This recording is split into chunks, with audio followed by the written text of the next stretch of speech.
Before diving into this incredible story, consider subscribing to the channel and hitting the bell. Every story here has something to say, and you won't want to miss a single one. Angela Brooks begins each morning like a silent dance. At 5 a.m., she wakes up in her small apartment in a modest corner of South Philadelphia. The room is narrow, the walls thin, but it is full of warmth. In the morning, even before the sun pierces through the curtains, she lets the chill dissipate. She slips out of bed, where her son, Kevin, is sleeping soundly, his arms curled around his blankets like a cocoon. Gently, Angela places a light kiss on his forehead, a silent maternal caress. It's a gesture she repeats every morning, a silent blessing for her son, to wish him a good day, even though she knows he'll sleep a few more hours before getting up for school. She gets dressed in the dim light of the room, her movements meticulous, almost mechanical. Worn jeans, a simple shirt, a wool sweater that's starting to lose its shape from wear.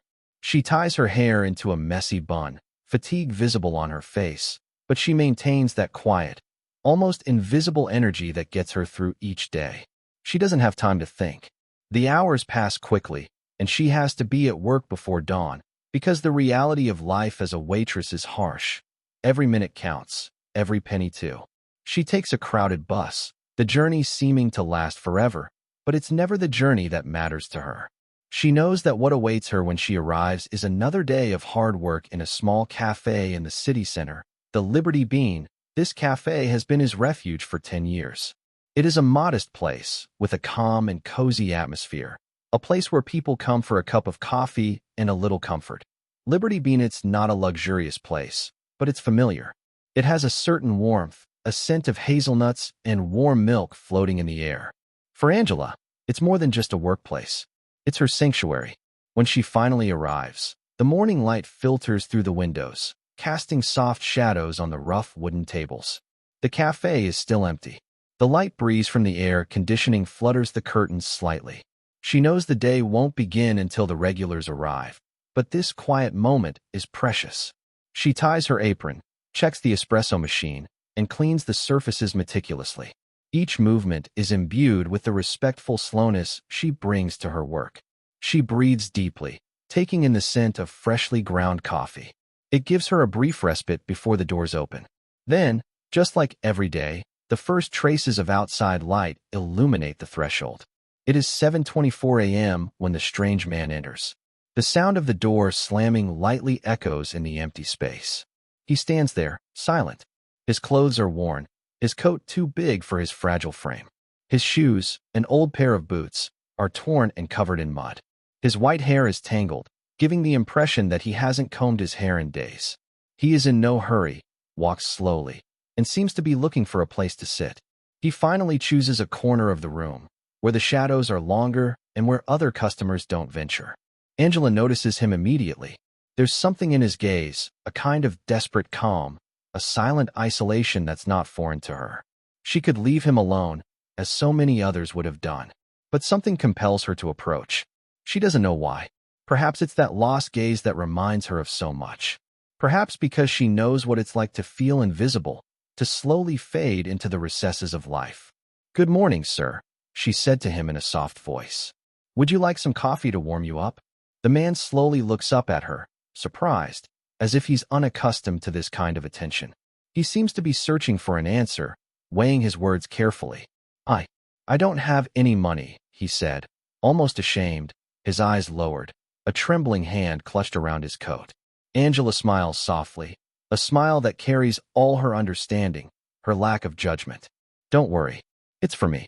I'll bring it to you right away." She doesn't think about her answer. It's a natural impulse, an action that requires no explanation. She serves him a strong, steaming black coffee, accompanied by a freshly baked muffin. Then she returns to her station, her heart a little lighter. She hears the sound of the teaspoon touching the cup, a soothing sound. But it didn't go unnoticed. Rachel, her manager, watched from afar, arms crossed, a frown etched on her face. She hates this kind of useless gesture. She prefers to see customers pay and leave, nothing else. "Angela," she said dryly, "you know we're not a soup kitchen here." Angela keeps her head down, the habit of this criticism making her almost impervious.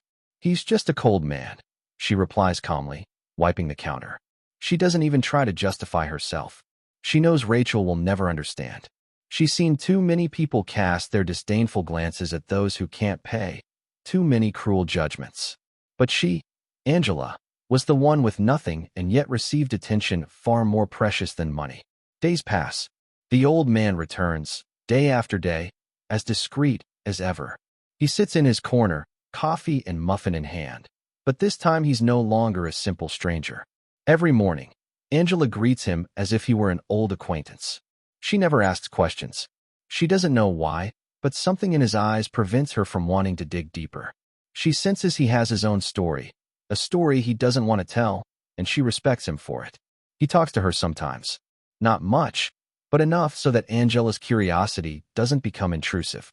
He tells her his name is William, but without giving details. He says he has seen the world change faster than his heart could keep up. Angela doesn't know what he means by that, but she listens with the same kindness, the quiet attention she gives to everyone. Angela has never asked what brought him here, to this point in his life. She knows what it's like to get lost. She knows what it's like to fall. She was once a nurse, before life imposed a different reality on her. A car accident, an injury that forced her to quit her job, to change her dreams. Since then, she's raised Kevin alone, juggling 2 jobs, bills, and medical delays. She's never asked for help. She's never counted on anyone. That's why she doesn't need to ask William for his story. She knows what it's like to live with secrets. For her, what she's offering William isn't charity, but respect. A simple gesture, a cup of coffee, an outstretched hand when the world has stopped looking. That's dignity. One Monday morning, everything changes. Angela arrives at the cafe as usual, her bag over her shoulder, her thoughts still clouded by sleep. But she has barely turned the corner when she senses something is amiss. There are black cars double parked, spotlights trained on the shop window, Liberty Bean, and clusters of journalists crowd the sidewalk. Microphones, cameras, long-range lenses. She blinks. Her heart races. Rachel, the manager, sees him from inside and gestures wildly at him, visibly agitated. Angela, my God, finally. I don't know what's going on, but they said they were waiting for the staff. They're waiting for you, I think. Angela frowns in confusion. She pushes through the crowd, politely greets the technicians, and enters the cafe, her apron still rolled up under her arm. The atmosphere is electric. A strange solemnity hangs in the air. At that precise moment, a black limousine slowly pulls up in front of the entrance. A door opens in an almost religious silence. A man steps out, majestic despite the simplicity of his gestures. He's wearing an impeccable 3-piece suit, his white hair tamed, his head held dignified. He walks confidently. Beside him, an elegant woman in a beige suit consults a tablet as she walks. Angela takes a step back. Her breath catches. This face, she knows it. This is William. But no one calls it that anymore. The woman in the suit addresses the assembly, her voice clear and assured. Ladies and gentlemen, thank you for being here. May I present to you Mr. William H. Carter, founder of the Carter Group, one of the most influential industrial conglomerates on the East Coast. Today, it has chosen this modest location for a very special announcement. A murmur runs through the crowd. Cameras adjust. Flashes pop. Angela, still frozen behind the counter, feels her heart pounding. She looks for the old William in this tycoon's features, and yet, it's him. She recognizes the gleam in his eyes, the one that trembled when he said he was cold. William steps forward and takes a seat behind a small, hastily installed lectern. His voice, when he speaks, is deep and vibrant. For months, I walked this city like an invisible man.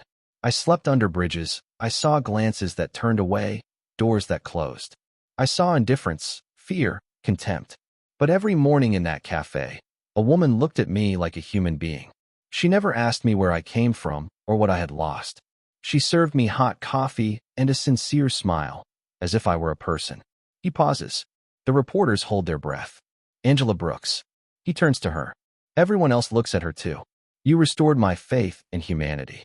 You reminded me what it means to be seen, recognized, respected, even when you think you've disappeared from the world. You never placed conditions on your kindness.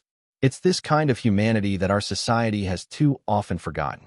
Angela, distraught, puts her hand to her mouth. Tears well up, uncontrollable. The cafe is silent, hanging on every word. William signals to his assistant, who unfolds a file and hands it to the journalists.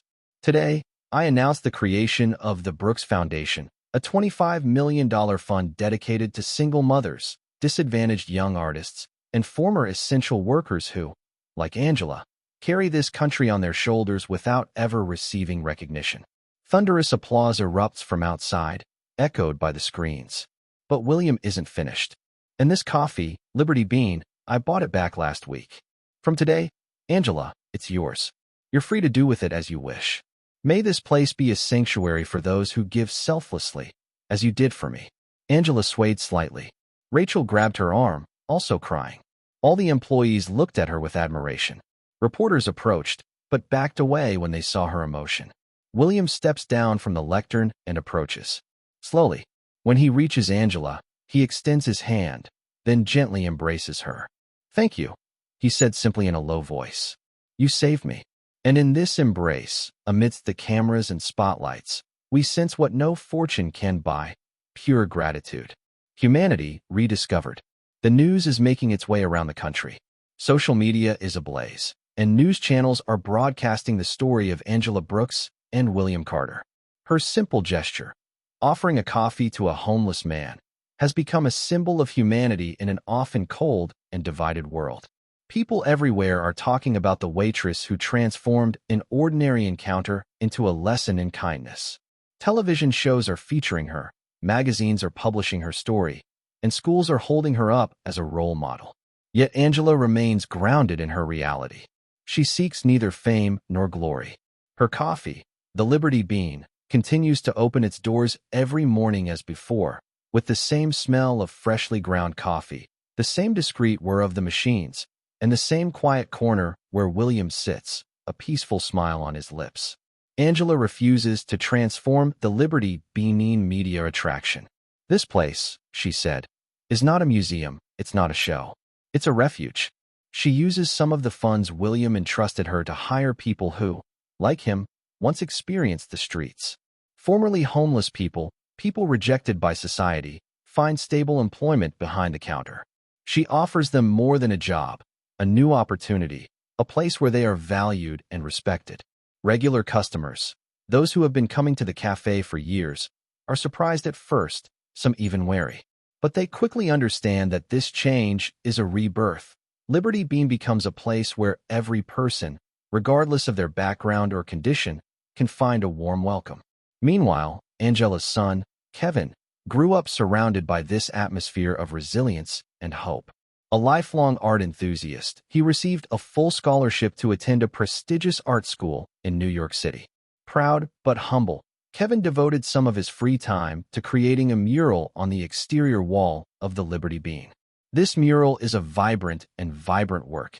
Angela is depicted at the center, holding a steaming cup of coffee, her gaze both tender and strong.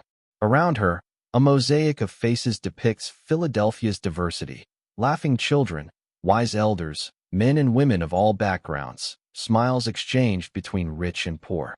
Each brushstroke tells a story, a connection, a community. William, despite his wealth and status, continues to come every morning. Not as a business tycoon, but as a friend. He exchanges a word, a discreet laugh, and sometimes a knowing glance with Angela. His presence has become an invisible thread uniting the cafe, its employees, and its customers. One day, during an interview with a journalist from the West Coast, Angela is asked how she felt when she discovered William's identity. She answers without hesitation, her voice calm and sincere. "What I saw wasn't a billionaire. He was a tired man, a man who had lost his place in the world. And I knew what it was like to need warmth, a simple gesture that said, 'You matter.'"